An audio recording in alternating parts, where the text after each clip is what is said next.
Messieurs et dames, fidèles auditeurs et auditrices de DDCNews Radio, heureux de vous savoir nombreux fidèles à notre chronique. La chronique de ce mercredi 28 juin a pour titre 30 pièces pour une aussi brève vie. 30 pièces pour une aussi brève vie. Quand maman, le démon de la richesse et de la cupidité vous possède, vous inspire et vous guide, vous perdez automatiquement votre bonne âme, le bon sens et l'aptitude à discerner ce qui est bien du mal. Une confusion puissante vous ôte toute possibilité d'évaluer le danger qui vous guette. La porte de l'enfer et ses flammes ardentes se transforment en mirage.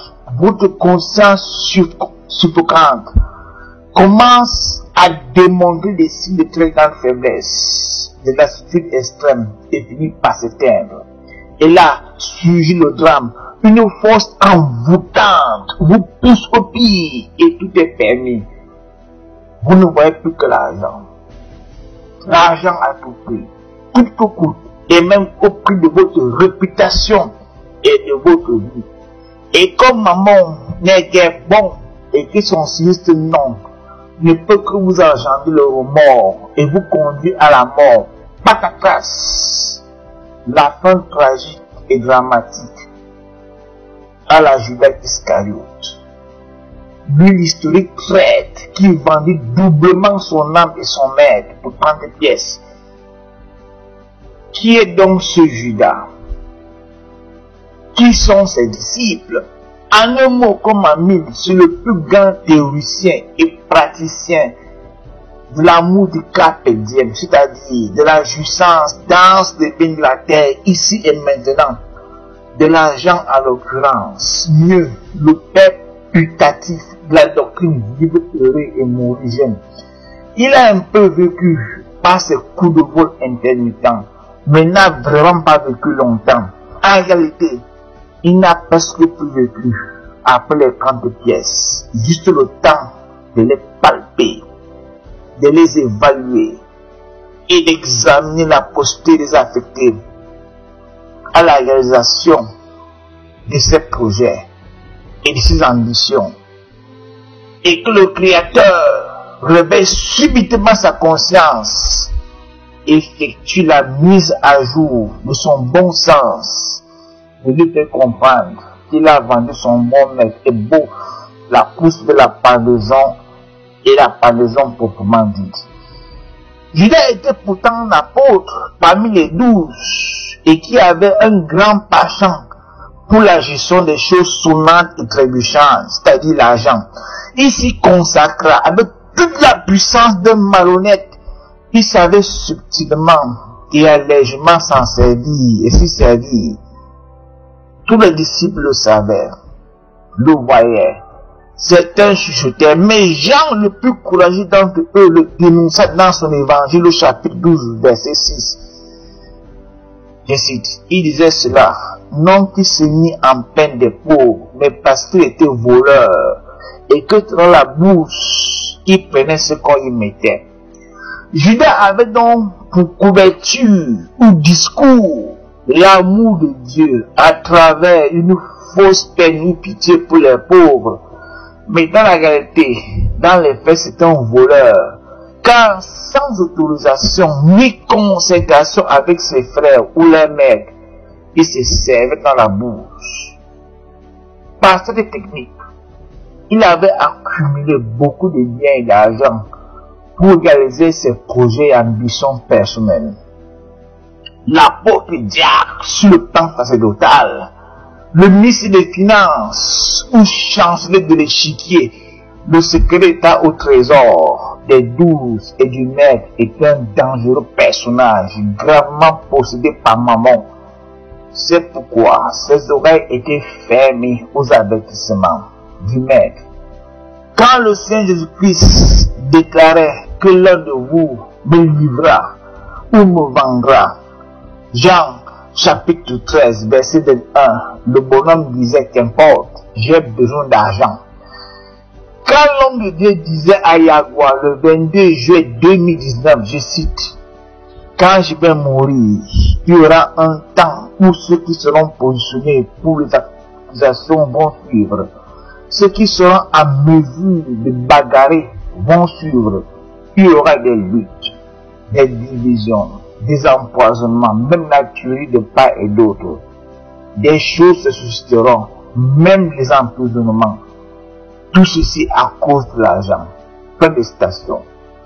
Malgré donc ces avertissements, les disciples de Judas continuent de dire, il y a quoi? Nous on veut seulement l'argent.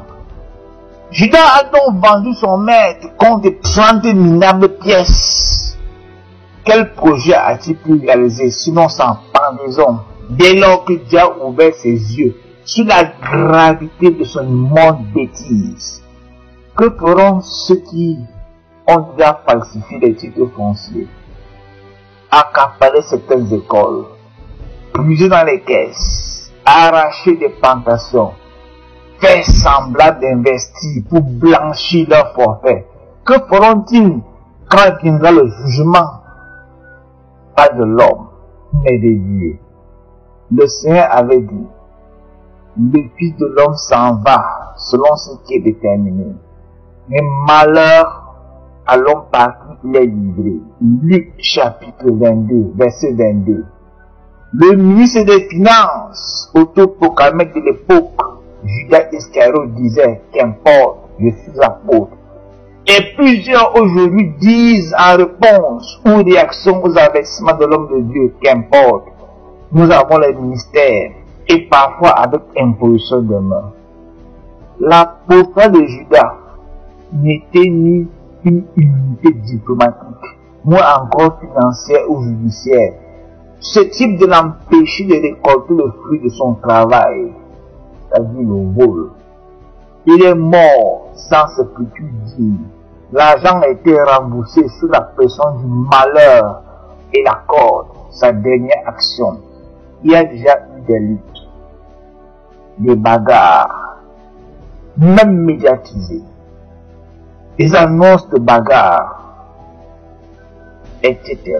Attendons voir s'il n'y aura pas des emprisonnements à cause de l'argent. Ce sont les propos de l'homme de Dieu. Si le grand Judas, le célèbre Iscariote, a été touché, ce sont les Judaïens Iscariotes 4 qui seront épargnés. À un moment donné, les hommes vont chercher la paix du cœur avec la torche. Au lieu de mieux se le saisir et se repentir que d'entamer une chevauchée à la Judas Iscariote et finir dans la honte et le déshonneur. Les vrais enfants de Dieu sont travailleurs et fiers d'eux, n'ont pas besoin de faire la guerre pour l'argent de la communauté. Leur labeur suffit pour leur pain quotidien et le fruit de leur travail pour la réalisation de leur projet.